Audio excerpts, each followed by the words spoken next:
Hai, Assalamualaikum, salam sejahtera. Hari ini cikgu nak jawab macam mana nak menjawab soalan daripada latihan praktis kendiri 1.2C. Masih lagi bab 1 ubahan di mana subtopiknya adalah ubahan sonsang. Okey, untuk hari ini ialah penyelesaian masalah melibatkan ubahan sonsang. Okey, kita tengok pada standard pembelajaran menyelesaikan masalah yang melibatkan ubahan sonsang. Seperti mana sebelum ni awak dah tahu macam mana nak buat ubahan sonsang. Kalau ubahan sonsang, Y berubah secara sonsang dengan X, dia akan jadi Y berkadaran 1/X, di mana Y kita tukar dia jadi sama dengan K per X, dan untuk dapatkan nilai K, Y darab dengan X. Okey? So, itu ialah secara amnya untuk ubahan sonsang. Kita jawab soalan daripada latihkan diri 1.2C, soalan nombor 1. Okey, diberi jadual. R ialah untuk rintangan, J ialah untuk jejari kerata rentas. Jadual di sebelah menunjukkan rintangan bagi seutas dawai yang berubah dengan kerata rentas jejari. A, tentukan sama ada R bagi dawai ini berubah secara sonsang dengan J kuasa 2. So, macam mana kita nak buat? Di sini dah ada penyelesaiannya. Macam mana penyelesaian ini berlaku?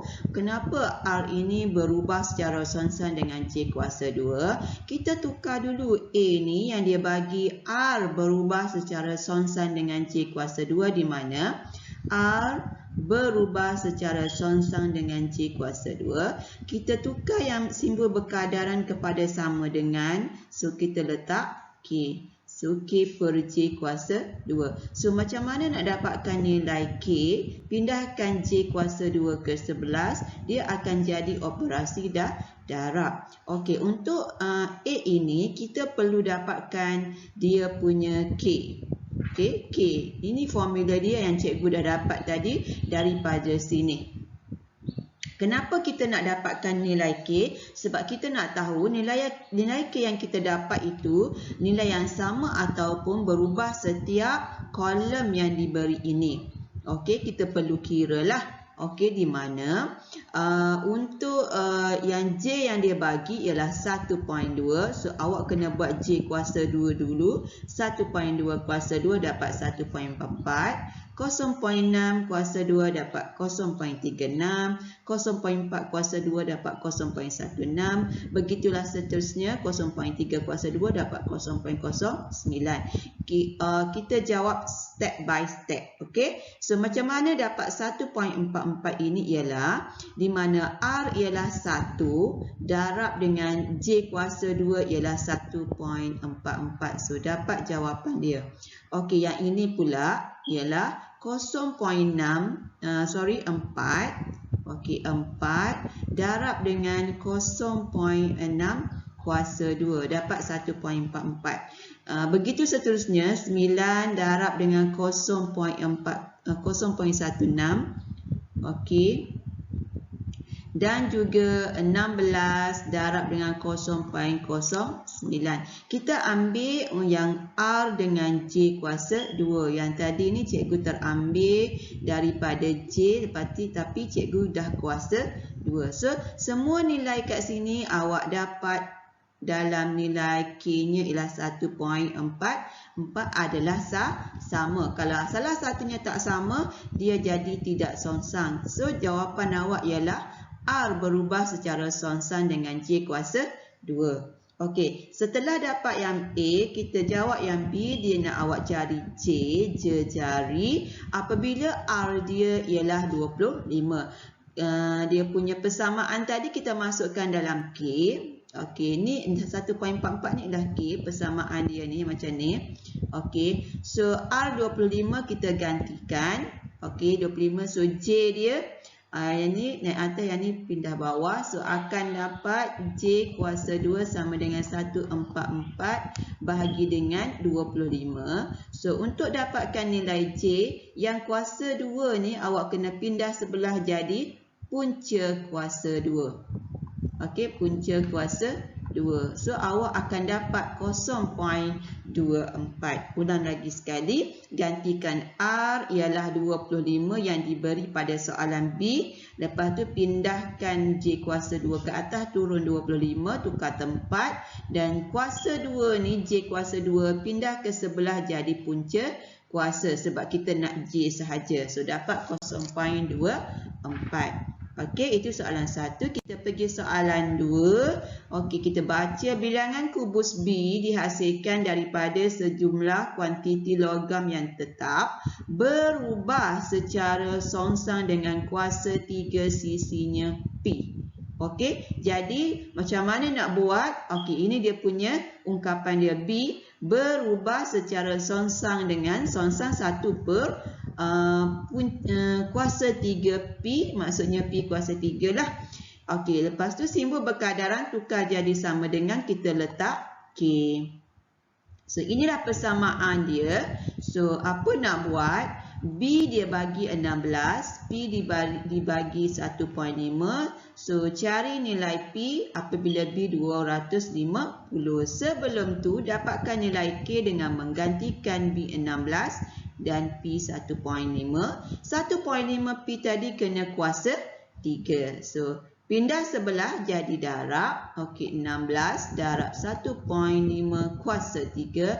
Awak akan dapat 54K. So, ganti masuk 54 ke dalam formula K tadi. Formula K tadi ganti masuk. Okey, lepas tu apa nak buat? Barulah kita dapat cari P di mana kita gantikan B 250. Okey, B 250. So, pindahkan P kuasa 3 ke sebelah, tukar tempat duduk dia, dia akan jadi P kuasa 3 sama dengan 54 bahagi 250. Okey, yang tadi, yang soalan 1 tadi, kuasa 2 pindah jadi punca kuasa. Yang ini kuasa 3 jadi pindah, maka dia akan jadi punca kuasa 3. So, akan dapat 0.6. Ataupun awak kira dulu yang ini. Kira dulu ini awak dapat 0.216. 0.216 ni awak punca kuasa 3. Awak dapat 0.6. Okey, ada dua cara terpulang pada awak nak buat macam mana. Asalkan pastikan jawapan awak mesti betul. Okey, seterusnya soalan nombor 3. Okey, bilangan ayunan A bagi satu bandul ringkas berubah secara songsang dengan punca kuasa 2 panjang bandul P. Okey, yang P ini kena punca kuasa 2. Okey, punca kuasa 2. Okey, so kat sini punca kuasa 2 bukan kuasa 2. Okey, so kita tukar simbol berkadaran kepada sama dengan kita letak K. Inilah persamaan dia. Apa lagi yang diberi? Diberi bahawa bilangan ayunan ialah 9. Ayunan tu siapa? A tu ialah 9. Awak kena tahu, kena pastikan ya. Panjang bandul ialah 36. P ialah 36. Okey, apa yang dia bagi ke awak yang ni? Dia suruh awak cari K walaupun tak ditanya. Memang kena cari K. Memang kena buat persamaan dulu untuk dapatkan nilai K. Gantikan A 9, gantikan P 36, P pula kena punca kuasa. So, punca kuasa dulu ataupun pindah ke sebelah dulu terpulang pada awak. So, awak kira K dia ialah 54. Masuk balik dalam persamaan yang K. So, dia akan jadi macam ni lah. Okey, so barulah kita boleh cari panjang bandul P, panjang bandul ringkas. Apa dia panjang bandul ringkas tu? Ialah P jika bilangan ayunan dia 15. 15 ni apa? A ke P? A. Okey, gantikan A tu 15. P yang kita nak cari, tukar tempat duduk dia. Okey, maksudnya punca kuasa P sama dengan 54 bahagi 15. Okey, awak akan dapat 36 bila awak calculate dia ni, 36. Lepas tu 3.6,